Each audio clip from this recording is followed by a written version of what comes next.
esta palabra realmente fue una reflexión que tenía con Dios hace muchos años, más de 20 años. Y la compartí con la iglesia y en 2 o 3 ocasiones he tenido la oportunidad de compartirlo. Pero recientemente, después de quizás muchos años también, sentí que Dios me habló otra vez a través de esta historia que les quiero compartir. Y quiero traérselas hoy porque, aunque en mis archivos tiene tantos años, ha tomado un nuevo matiz recientemente y en el color de ese nuevo matiz y de las nuevas líneas de pensamiento que Dios me genera a través de ellas, pues se las quiero compartir. El propósito, Dios le llamé a esta enseñanza la agenda oculta de Dios. No es tan oculta, pero quiero demostrarles que es oculta desde el punto de vista de nuestra perspectiva. Y creo que esto es importante para aprender a conocer a Dios. No sé si compartimos ese pensamiento. Yo creo que el fin último de la vida cristiana es conocer a Dios. Algunos dicen, no, es la santidad. Es que es imposible huirle a la santidad cuando conoces a Dios cada vez más. Te impregna y te posee. Algunos dicen, no, es parecerse más a Cristo. Eso es conocer más a Dios. En la medida que le conocemos más, todas estas consecuencias paralelas al nuevo nacimiento se van dando en la vida de uno. Y el propósito de esta enseñanza tiene 2 propósitos. El primero es crearnos conciencia de que Dios como Padre es un Dios personal. Cuando digo personal es que Dios tiene un trato particular contigo, que no se sale de la Escritura obviamente, pero que Dios va a caminar contigo para producir el carácter de Cristo en ti, para producir que tú le conozcas hasta el último momento de tu vida. Él no es un Dios colectivo solamente, es un Dios individual y personal. El segundo propósito es demostrar que no todo lo que vemos de Dios es lo que aparenta.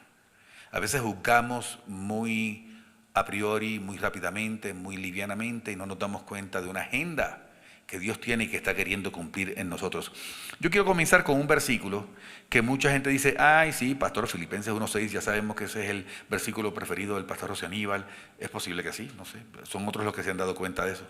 Es posible que sí. No tiene que ver con la historia en el sentido de que presenta una verdad universal, pero yo voy a hablar de una historia bíblica en el día de hoy. Filipenses 1:6 dice así: estando persuadido de esto, que el que comenzó en vosotros la buena obra, estoy leyendo de Reina Valera 60, la perfeccionará hasta el día de Jesucristo.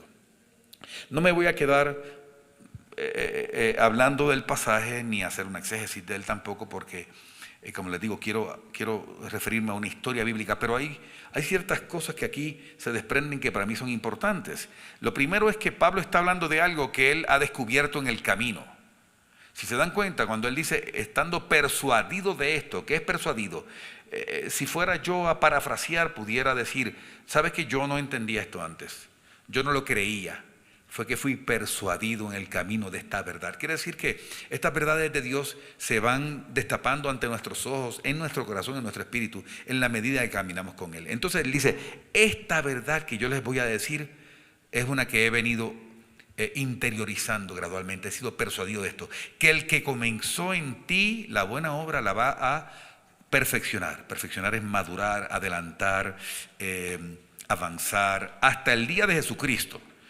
Yo creo que hasta el día de Jesucristo se refiere al regreso de Jesús, ¿verdad? Eso es consistente en toda la Escritura. Por lo tanto, ¿Jesús regresó? No ha regresado, ¿no? Bueno, pues los preteristas dicen que sí, pero no ha regresado, pues en mi postura, ¿no? Y quiere decir que todavía Dios está obrando conmigo. Un sticker que había en una etiqueta esta que pegaba en los carros decían, ten paciencia conmigo que Dios no ha terminado todavía. Así que tengámonos paciencia, estamos en obra gris, tú sabes, Dios no ha terminado. Y el caso bíblico que les quiero traer es el caso de Jonás. A mí me pasan las décadas y a mí me sigue conmoviendo esta historia porque yo veo algo tremendo que me he dado cuenta que muchas personas no han visto, y le doy gracias a Dios de darme el privilegio de ayudarlos a caminar a través de esos escondrijos de la historia que nos permiten conocer un poquito más a Dios. Porque yo creo que la historia de Jonás provee una ilustración perfecta, impresionante, de cómo Dios interviene en la vida de sus hijos y no los abandona a pesar de sus tropiezos y de sus debilidades. No importa tus debilidades y tus tropiezos, Dios no te ha abandonado ni te va a abandonar. El único problema es que nosotros le abandonemos a Él, y Él nos sigue buscando como quiera. Pero les dije la historia de Jonás. ¿Quién era Jonás? Todos sabemos. Es que si fuimos a Sunday School y cogimos las clases de Biblia de chiquitos, sabemos del hombre que se lo tragó la ballena, ¿no? Como nos decían cuando niños. Entonces es este profeta que Dios mandó a ir a predicarle a Nínive, porque en 40 días sería destruida si no se arrepentía, y que él no quiso, y entonces se embarcó y lo echaron al agua y vino una ballena y se lo tragó. Pues en la historia de los niños, la versión de los niños, la ballena, ¿no? Y entonces estuvo 3 días, 3 noches allí dentro del vientre del pez. El pez lo vomitó en tierra y entonces ahí Dios le da otra oportunidad y él dice: listo, que ya aprendí la lección, el castigo tuvo su efecto, voy ahora a Nínive. Y él predica y Nínive se arrepiente y se convierte. Sí conocemos la historia, ¿verdad? Y se acabó la historia, porque se dio lo que Dios estaba persiguiendo, que era el derramar su gracia y su misericordia sobre Nínive luego de un acto de arrepentimiento. Y vemos en Jonás capítulo 1, versículo 1, el primer llamado de Dios a Jonás. Dice así, versículos 1 y 2: vino palabra de Jehová a Jonás, hijo de Amitai, diciendo: levántate y ve a Nínive, aquella gran ciudad, y pregona contra ella, porque ha subido su maldad delante de mí.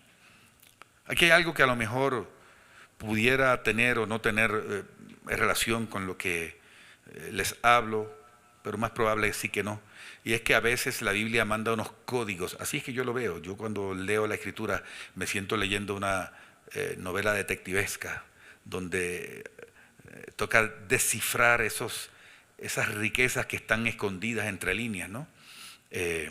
Con respeto de toda la Escritura, obviamente, porque hay que ver siempre todo a la luz de todo el consejo de Dios, todo el consejo bíblico. Pero cuando dice levántate y ve a Nínive, yo no sé, yo siento que Dios nos está hablando. Cuando dice levántate, ese levántate puede que no sea accidental. Es como si Dios dijera que antes de Él poder encomendarte te tiene que levantar. Es una persona echada en el piso, una persona postrada, excepto ante su presencia, pero postrada por la vida y por los problemas y por el pecado que le asedia. No es una persona que puede Dios utilizar. Y Dios le dice: levántate, Jonás, ve a Nínive y haz esto que quiero para ti. Versículo 3 dice: y Jonás se levantó, así que muy obediente, ¡pum!, inmediatamente, para huir de la presencia de Jehová. Debimos haber leído un poquito más antes, ¿no?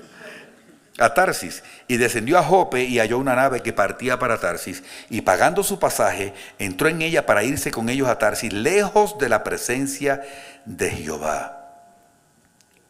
Tú sabes que yo he encontrado personas que luego que Dios las levanta, huyen de Dios, se alejan de Dios. No sé si de alguna manera esto pudiera ser una insinuación a lo que pudiera pasar en la vida de algunas personas, que Dios levanta, pero en lugar de caminar en la dirección que Dios estaba queriendo, a donde lo estaba llamando, camina en dirección opuesta. Aquí también hay otra insinuación. Dice: pagando su pasaje, se montó en una barca y huyó. O sea, huirle a Dios sale caro. Te cuesta plata. O sea, realmente uno tiene que consumir recursos para huirle a Dios. Tienes que consumir recursos tuyos, recursos valiosos. Y la parte usando el dinero como simplemente analógico, realmente recursos espirituales. Versículo 4.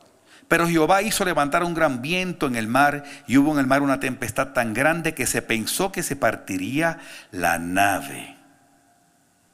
Aquí yo me quiero detener un poquito. No es que vaya a hablar mucho, es que quiero que vean un énfasis en el texto. Leemos muy rápidamente y ahí dice, pero Jehová hizo levantar un gran viento. ¿Quién hizo levantar un gran viento? ¿Fue accidente? ¿Fue casualidad? Dios estaba ahí presente. Lo que Jonás no sabía era que Dios estaba ahí. Él estaba huyendo de Dios. Y Dios estaba ahí levantando una tormenta en el entorno. Y yo lo que interpreto de esto es que esto nos revela la participación directa, deliberada, intencional y personal de Dios en las experiencias que nosotros calificamos como de temor, experiencias que nos asustan, que nos agobian, las tormentas de la vida. O sea, yo soy un convencido que Dios levanta tormentas en la vida de las personas.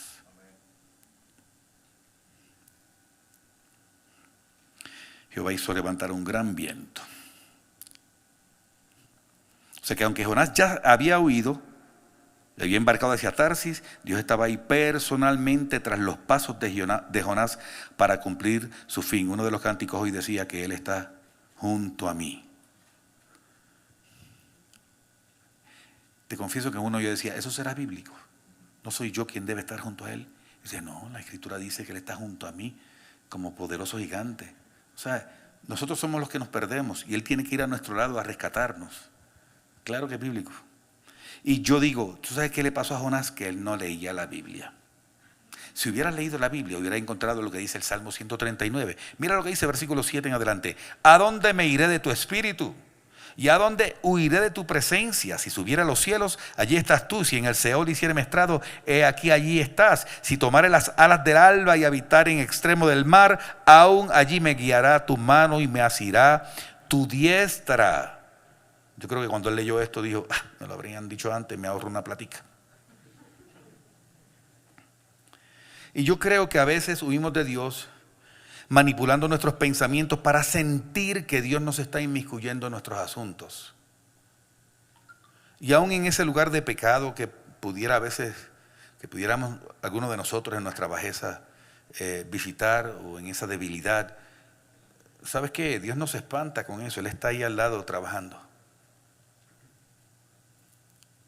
Yo creo que Él está al lado del adicto mientras él se inyecta. Y al lado de la persona inmoral mientras está viendo pornografía. No es que Dios diga, ay, qué asco, me voy de aquí. Quiero que sepas que Él está ahí. Y no está ofendido, está dolorido. Porque estamos huyéndole. Creemos que Él nos está inmiscuyendo en lo que hacemos. Pero quiero que sepas una cosa. Cuando eso pasa, ¿tú sabes lo que Él hace? Él está ahí junto a ti levantando un gran viento. Levantando una tempestad. Versículo 5. Y los marineros tuvieron miedo y cada uno clamaba a su Dios y echaron al mar los enseres que había en la nave para descargarla de ellos. Pero Jonás había bajado al interior de la nave y se había echado a dormir. Primera lección. Cuando le huyes a Dios, no solo tú sales afectado. Afectas tu entorno, tu familia, las personas que de alguna manera dependen de ti y aún las que no dependen de ti. ¿Cómo podemos contaminar nuestro ambiente simplemente por una decisión tan torpe como huirle a Dios? También me está curioso que dice que en medio de la tormenta, él se fue al fondo de la nave a dormir.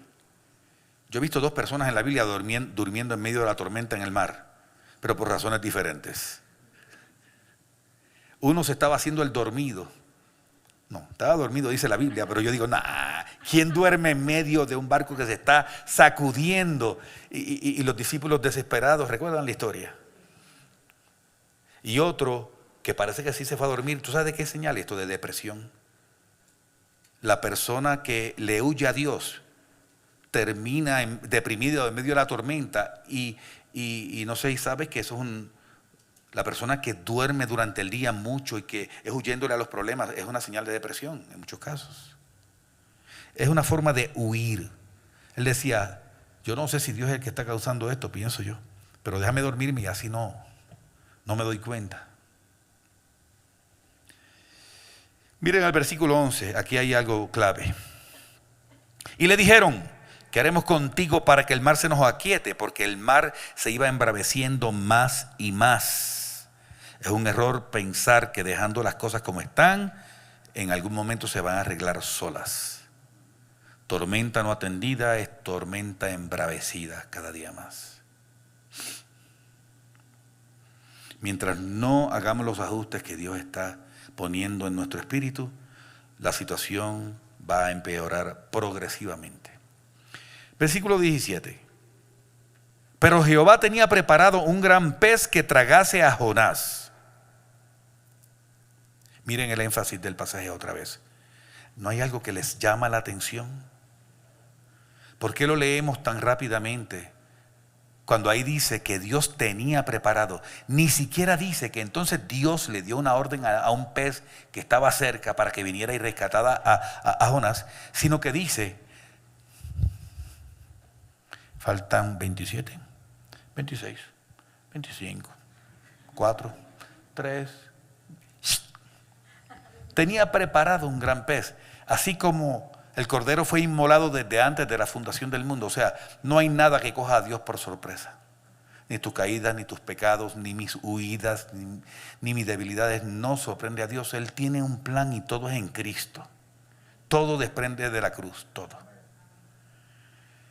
Y Él ya tenía preparado un gran pez. Te tengo una buena noticia. Si estás en una tormenta, hay una ballenita por ahí esperándote. Dios la tiene preparada. Nadie escapa de la ballenita. Nadie. Dios ordena las circunstancias del hombre para alinearlas con su plan divino. Y muchas veces tenemos que ser tragados por un gran pez para entender un mensaje que solamente en la soledad vamos a poder capturar de parte de Dios. Lo más importante en toda la vida de Jonás, esa es mi posición, mi opinión.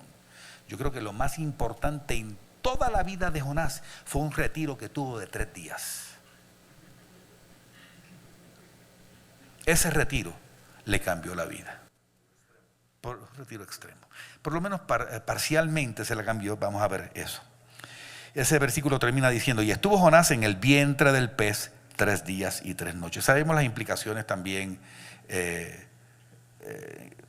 la sombra que representa esto, ¿verdad? Que se cumplió en Cristo, pero no es el tema de hoy.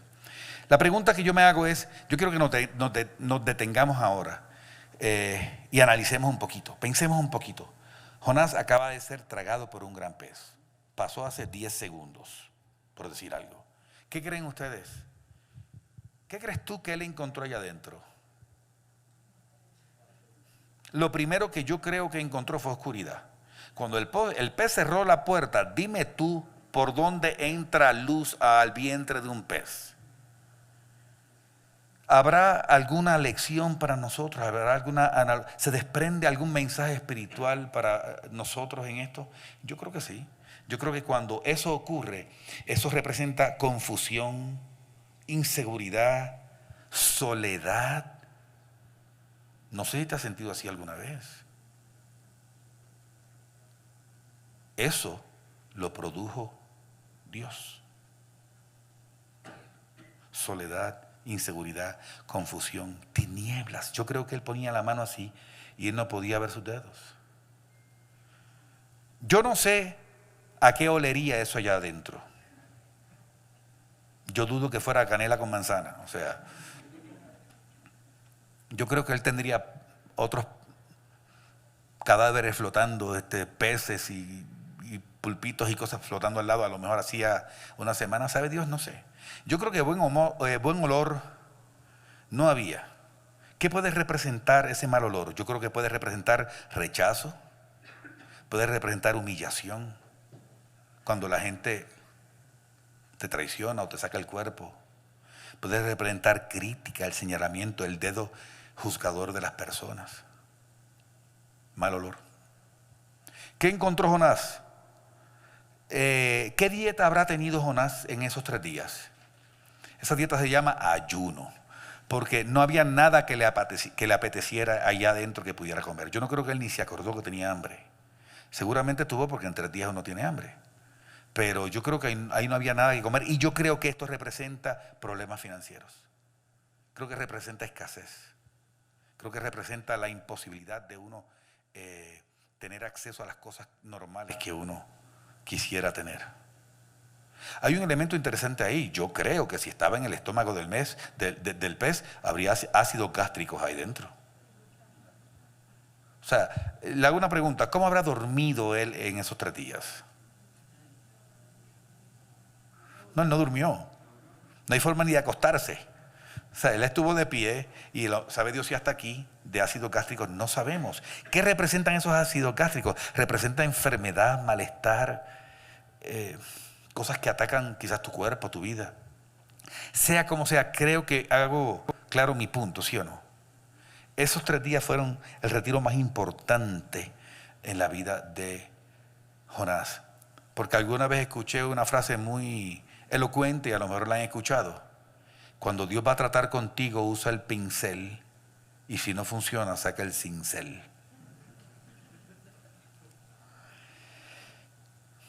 Yo he estado echado en el agua más de una vez. Hubo una vez que yo viajé a Estados Unidos. No voy a dar detalles porque se extiende. Eso solo es una prédica mía, esa historia. Pero fue una cosa terrible. Pasé de un estado de provisión y abundancia a un estado de escasez. De un estado de tener muchos amigos y muchas compañías, estar en el cuarto encerrado todo el tiempo, por semanas. No tenía nadie.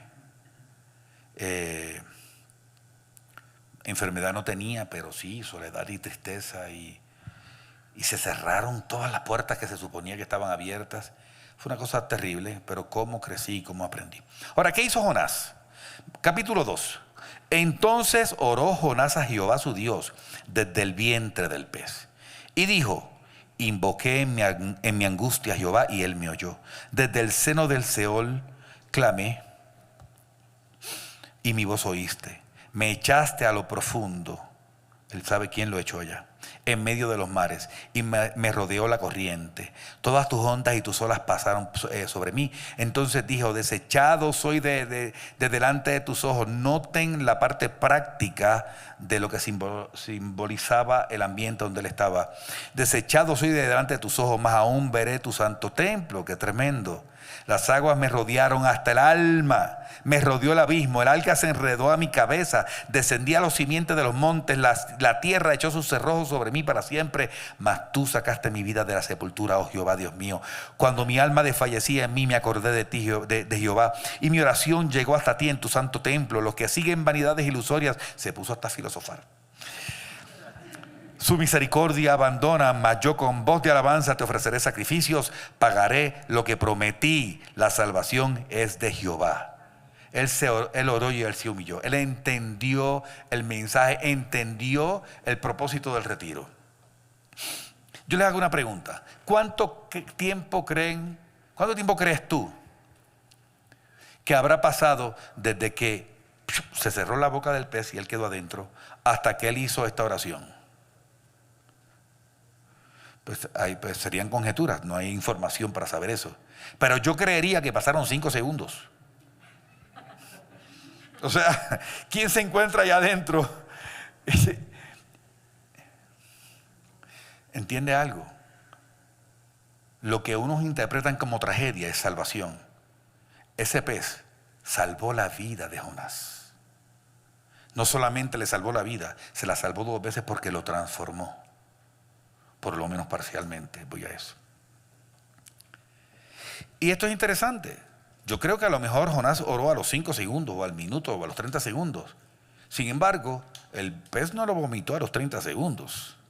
Estuvo 3 días ahí adentro. Si tú sacas el ponqué antes de tiempo del horno, se echa a perder. Tú sabías eso, ¿no? Y a veces decimos, Señor, ya entendí, ya. Que se te venga la prueba, y como que la prueba no cesa. Como que siguen las tinieblas un poquito más. Y aquí a veces nos tienen que impregnar de la lección. ¿Qué hizo Dios? Versículo 10. Y mandó Jehová al pez y vomitó a Jonás en tierra. Por favor, miren otra vez el énfasis. Y mandó Jehová al pez, pero Jehová tenía preparado una gran tormenta, levantó una gran tormenta y tenía preparado un gran pez, y Dios mandó al pez. Está Dios con el joystick, con el control, todo el tiempo operando sobre la vida de su hijo. No violenta su libertad, no obliga sus pensamientos, pero los rodea en amor. Estos son actos de amor de Dios. Más fácil era desechar. ¿Tú no crees que es más fácil desechar a un desobediente? Váyase, profetas es lo que hay. Y Dios se toma el detalle de gastarse, porque 3 días estuvo Jonás allá adentro, pero 3 días estuvo Dios. Por ahí ya viene el poquecito. Cuando pasan 3 días, Dios le manda al pez que lo vomite en tierra. Es interesante que use la palabra vomitar. Yo creo que está tratando también de ilustrar un poquito el escenario en el que estaba. Él fue vomitado. Quiero que sepas que cuando él fue vomitado en tierra, en la playa, estaba feo, maloliente, con hambre, había perdido 3 kilos, estaba sin dormir, pero estaba a salvo.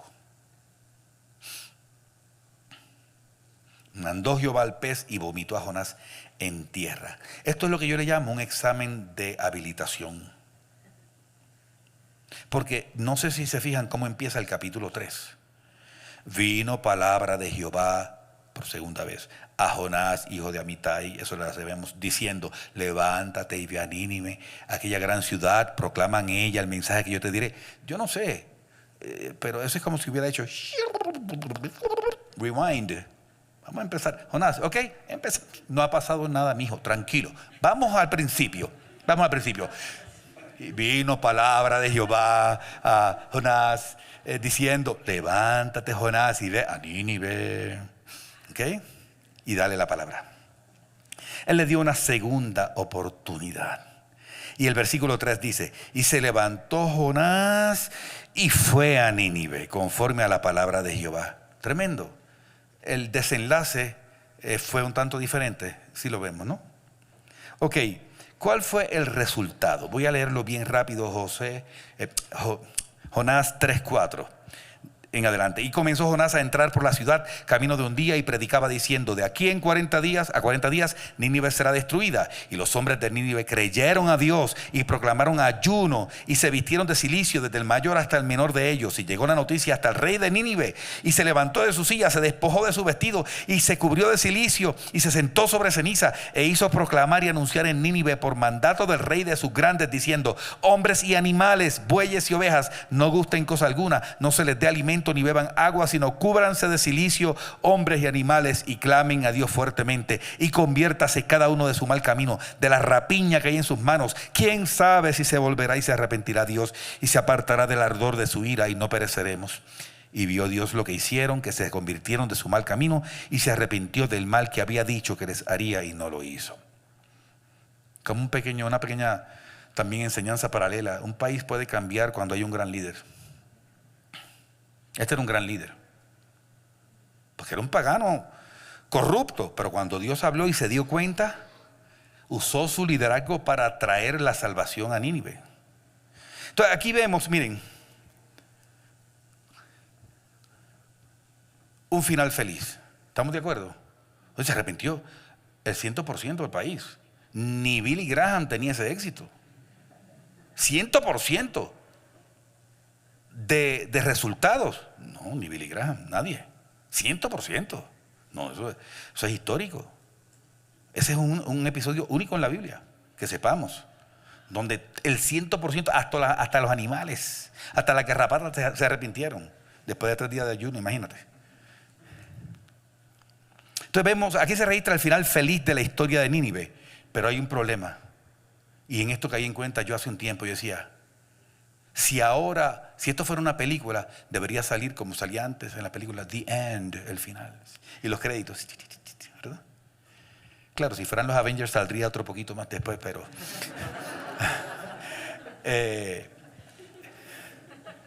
tuve que ver toda la serie por vivir esa experiencia con mi hijo que me lo estaba pidiendo.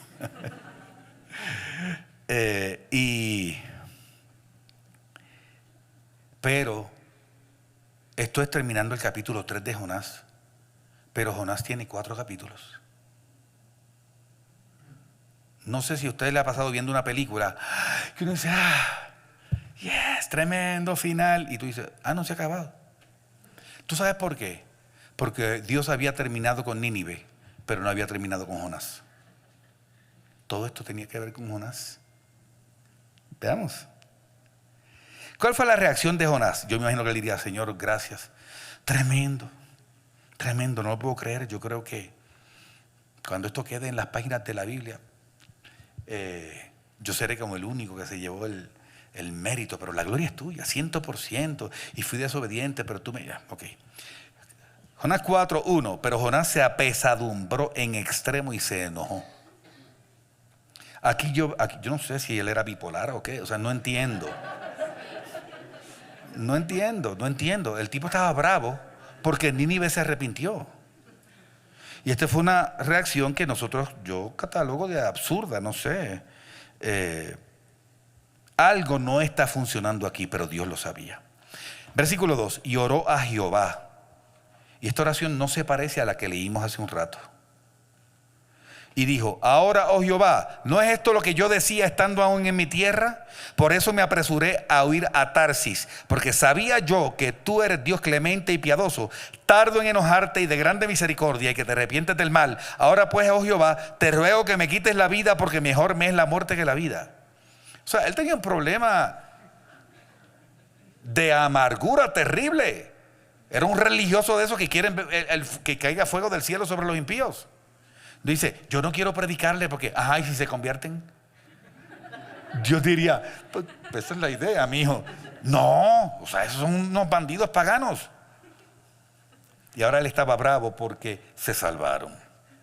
Aquí creo que se manifiesta el egoísmo, el racismo, el etnocentrismo, el prejuicio, la amargura de Jonás por causa de Nínive, al punto de estar suicida. Eso habla también de depresión. Él dice, yo me quiero morir. Quería morirse porque su labor fue efectiva. Quiero que entiendas una cosa, cuando Dios se propone sanar algo en tu corazón, primero lo tiene que exponer. Primero tiene que exponer esa debilidad, ese pecado, esa falta, esa carencia.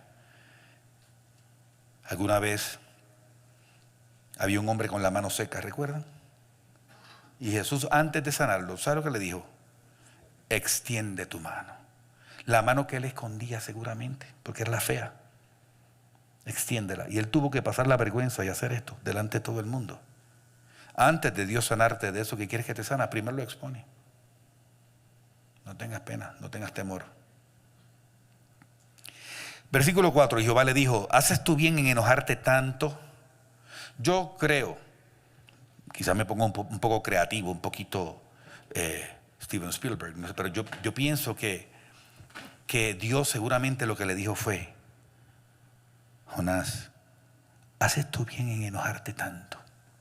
Posiblemente Dios le habló hasta con ternura, como para confrontarlo. ¿Qué es eso, Jonás? ¿Haces tú bien en enojarte tanto? Versículo 6, y preparó Jehová Dios una calabacera, la cual creció sobre Jonás para que hiciese sombra. Parece que Jonás se fue a un monte a mirar a ver si Dios se arrepentía de haberse arrepentido y a ver si caía fuego sobre Nínive. Pero estaba debajo del sol, entonces empezó a amargarse porque el calor, yo soy medio Jonás en eso, soy de Puerto Rico, pero no me aguanto el calor. Lo más que me gusta de Bogotá, aparte de la gente, es el frío. En los puentes la gente va para tierra caliente y yo digo, no, yo me voy para Tunja y para lugares fríos. Bueno. Parece que le molestaba el calor y Dios dice, preparó Jehová Dios una calabacera, la cual creció sobre Jonás para que hiciese, mira propósito, para que hiciese sombra sobre su cabeza y le librase de su malestar. Y Jonás se alegró grandemente por la calabacera. Miren otra vez esta bipolaridad. Tengo calor, estoy amargado, estoy resentido, estoy rabioso con Dios porque perdonó a estas personas. Es como cuando Dios perdona a tu enemigo. Como cuando tú ves que tu enemigo prospera y te da rabia con Dios. Así estaba Jonás. Y como tenía calor, Dios dijo, déjame aliviar a este bobito, tú sabes. Y entonces hizo que creciera la calabacera, que se demoró un día. Imagínate el tiempo que estuvo Jonás ahí parado, mirando hacia Nínive. Pero miren el énfasis. Otra vez. Por favor, y preparó Jehová Dios una calabacera, el mismo que levantó la tormenta, el mismo que tenía preparado un gran pez, el mismo que ordenó al pez vomitar en tierra, ahora preparó. Tú puedes creer que Dios a título personal, que Dios de manera deliberada se apersone de un proceso que tiene que ver solo contigo. ¿Será Dios capaz de mover cosas y estar a tu lado a lo largo de un proceso donde a lo mejor estás resentido y estás reclamando y estás en necesidad y Él está ahí amorosamente a tu lado? Y ahora viene y prepara una calabacera para aliviarlo del calor. Creemos nosotros. Y es una experiencia común que en medio de una situación compleja venga un pequeño alivio. ¿Te ha pasado? Que hay como un alivio y dices, ay, por lo menos. Versículo 7. Pero al venir el alba del día siguiente, Dios preparó un gusano, el cual hirió la calabacera y se secó. Y aconteció que al salir el sol, preparó Dios un recio viento solano, y el sol hirió a Jonás en la cabeza y se desmayaba y deseaba la muerte, diciendo, mejor sería para mí la muerte que la vida. Miren los énfasis. Dios preparó un gusano. ¿No tienen el énfasis? ¿Sí? ¿Lo tienen? Bueno, no importa. Ahí está. Dios preparó el gusano y Dios preparó el viento recio. Dios está llevando a Jonás de la mano, pero no a través de ríos apacibles, sino también de valles de sombra y de muerte. Miren, yo no sé si hay una frase que a lo mejor suena feo, pero a mí me encanta una frase que aprendí aquí en Colombia. O sea, si yo fuera a decir qué estaba haciendo Dios aquí, yo creo que Dios estaba tratando de sacarle la piedra a Jonás. O sea, pero ¿cómo es eso? Le da, le quita. ¿Qué estaba haciendo Dios? Exponiendo a Jonás, revelando lo que había en el corazón de Jonás. Jonás necesitaba ser sano. Quiero que sepas una cosa. Otros profetas seguramente había. ¿Y por qué es que él escogió a Jonás? Porque Nínive no necesitaba a Jonás. Jonás necesitaba a Nínive. Muchas veces somos cortos de vista, somos miopes y no vemos lo que Dios está queriendo hacer a través de la necesidad. Él se ha propuesto formar la imagen de su Hijo en nosotros hasta el día de Jesucristo. Y creemos que eso es solo a través del discipulado y del GAE. Ya supe que lo están usando.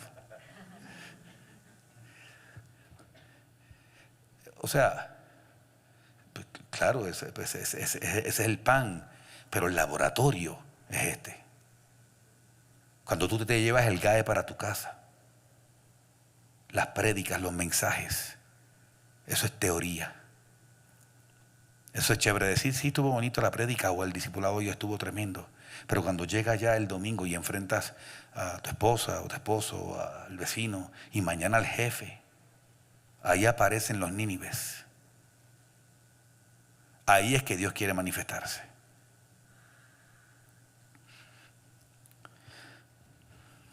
Dios estaba deliberadamente provocando a Jonás. Sin embargo, en contraste con esa amargura de él, Dios lo confronta con amor, con misericordia. Mira lo que dice el versículo 10, creo que se nos está proyectado. Dice, y dijo Jehová, tuviste tu lástima de la calabacera en la cual no trabajaste, ni tú la hiciste crecer, que en espacio de una noche nació y en espacio de otra noche pereció. No tendré yo piedad de Nínive, aquella gran ciudad donde hay más de 20,000, perdonen que estoy pasando aquí, personas que no saben discernir entre su mano derecha y su mano izquierda. Hay muchos animales. Algunos sugieren que puede referirse a los niños que había en la ciudad. Otros dicen que puede referirse, es que la ceguera espiritual es terrible. Cuando tú no conoces al Dios verdadero, tú no sabes cuál es tu mano derecha y tu izquierda. O sea, la oscuridad que hay en nuestra mente. Él dice, y no podías tú compadecerte de esa ciudad. Yo creo que la misión de Nínive, repito, puede haber sido cumplido por cualquiera, pero Jonás era ideal porque hacía falta el 4.º capítulo de Jonás. Así como en la historia del hijo pródigo, todo el mundo recuerda al hijo pródigo y al papá, y uno de los personajes más importantes es el hermano. Y ocurre después que el hijo pródigo regresa y uno dice, terminó la película. No, mijo, ahora es que viene el religioso, ahora es que viene la lección del que no se sentía hijo siendo hijo, del que creía que compraba al papá a través de sus obras. Así mismo, parecido a aquello, parecía que la historia terminaba y ahora venía la parte más importante porque venía Jonás. Nínive había terminado, venía Jonás. Y al final de todo proceso siempre queda manifestado, siempre, no el juicio, sino el amor y la misericordia de Dios sobre ti, porque no hay condenación para los que están en Cristo Jesús. Y con relación a estas verdades, Pablo, terminó con esto, decía que estaba persuadido de esto. En otras palabras, él no, ya entendí. Permita a Dios que el Espíritu Santo haya persuadido a algunos hoy de que Él está contigo todos los días hasta el día de Jesucristo, aunque ande en valle de sombra y de muerte. Y lo que no sabíamos es que algunos valles de sombra y de muerte son puestos por el Padre para formarnos. Y el mismo que te atravesó a través del valle de sombra y de muerte está como poderoso gigante al lado tuyo y te lleva te hace reposar al lado de ríos y de hierbas verdes de bendición, de abundancia.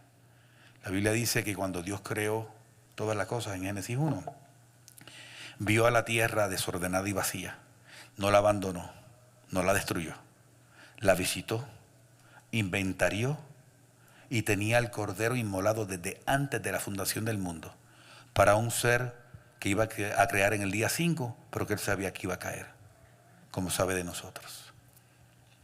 Dios permita que ese retiro espiritual en el que estás, en el PES, si es que hay alguien que está, lo veas hoy desde una perspectiva diferente y que Nínive se salve por causa tuya. Dios te bendiga.